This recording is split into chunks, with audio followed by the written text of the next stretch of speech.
Hey everyone, I am Damian Holbert from TV Guide Magazine and TV Insider, and I'm with Grant Gustin from The Flash. He is The Flash. I'm Grant Gustin from The Flash. He is Grant Gustin from The Flash. This new speedster wants to build a time machine. I swore I would make sure that we always had a future. I don't want to know everything that's going to happen. I just want to be able to choose it. You got a mutiny on your hands. What do we have to lose? The whole timeline will be at stake. I need your help to save the world. It has been so long. We have been doing this for a very long time. And you've hung up the suit. Yep. You're heading into your final episodes. Yep. And I know that the big episode that everyone was talking about was 909. This is Stephen Amell is back. Yep. We've got several other people coming back, right? Yeah, I know we've got David is back as Dig, and God, how many? It's like you lose track. Sendel, we have Sendel back as Bloodwork. right. Keenan's in that episode. Where do you put them all? I don't know. I mean, it's, we've done bigger. That was what was kind of nice about this one, honestly. It's like, okay, we're doing a crossover. It's big. Everyone's coming to us, but we're not doing five crossovers episodes, at the same right. time. Yeah, with like 30 people. But still, it's like you've got to fit all these people into 42 minutes.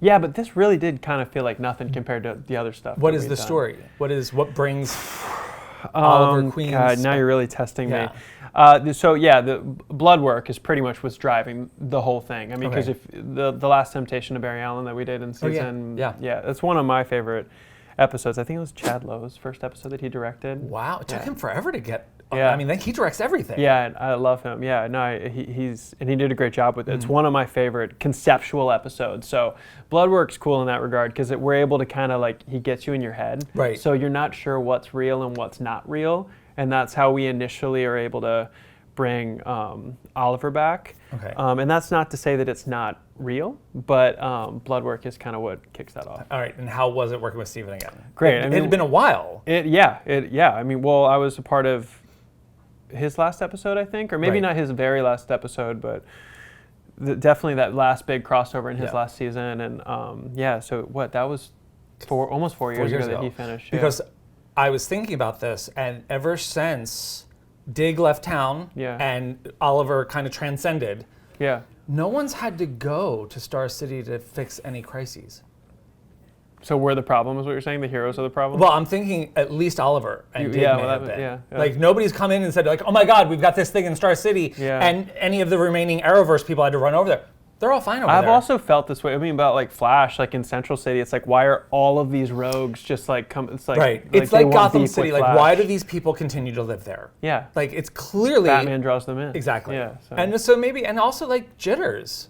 It's just a really good coffee shop. It's a really good coffee shop. Okay. Yeah. So all right. So you've got all these guys back, and then you get to play with them. You have Nicole Maines coming in a couple episodes earlier. How do you feel about the end of it all? It's obviously bittersweet, but good. We knew going into season 9 that it was our last season. Which is such a nice way to go into something. Yeah, it's so tough. I know, for Legends, where it's like you set stuff up that you think you're going to do, and then the rug's ripped out from underneath you, and that's really tough. So it was really nice to finish on our own terms, and I think everything felt more special. And it was a short season; it was only 13. Which is Which is actually like you were on the almost like the streaming schedule. Yeah. But how do you feel about how the story wrapped?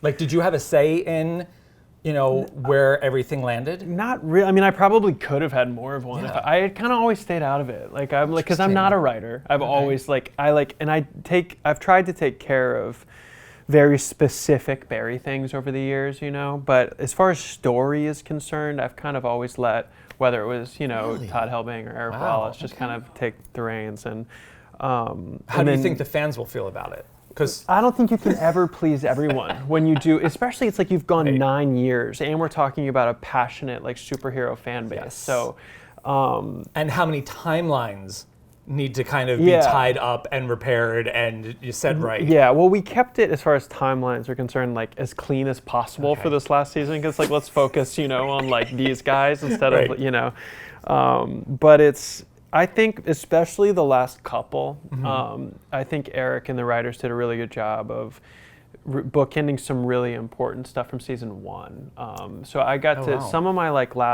the last 3 episodes, I got to do some of my favorite scenes in years, honestly, just because of who it was with and the content, and it was, just emotional, and got to kind of bookend things. Yeah, how was that last day on set? I mean, after 9 years and being tucked away in Vancouver. Yeah, it was an emotional last week, and then it was also, so I dodged COVID for 3 years, never got it. We were 6 days away from finishing. You've got to be kidding. And I got COVID.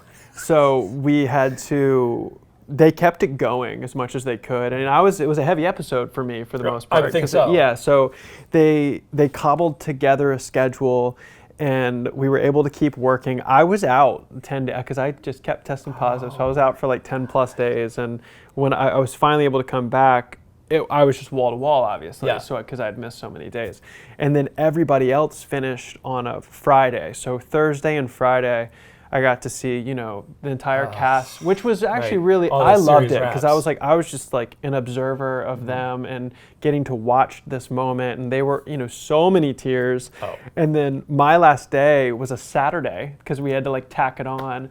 And it was all green screen in my suit. Just like, some of it was like, we had to insert me into scenes that I missed. That already and some of it was like typical green screen, like running and whatnot. Right. And what did you take from set? Well, I see you've got a flash ring. Yes. I kept my flash ring. Nice. Yeah. Nice. Nice. Nice. It's not anywhere special right now. I need to find a place for it. Right now it's like on a little shelf in our bathroom. But you have to keep it high up because you have a little one. She can't get to it right now. Don't so it's at least safe. Shiny things. But it's not. God. Yeah. Thanks. Congratulations. Thank you. Everyone, do not miss The Flash on the CW.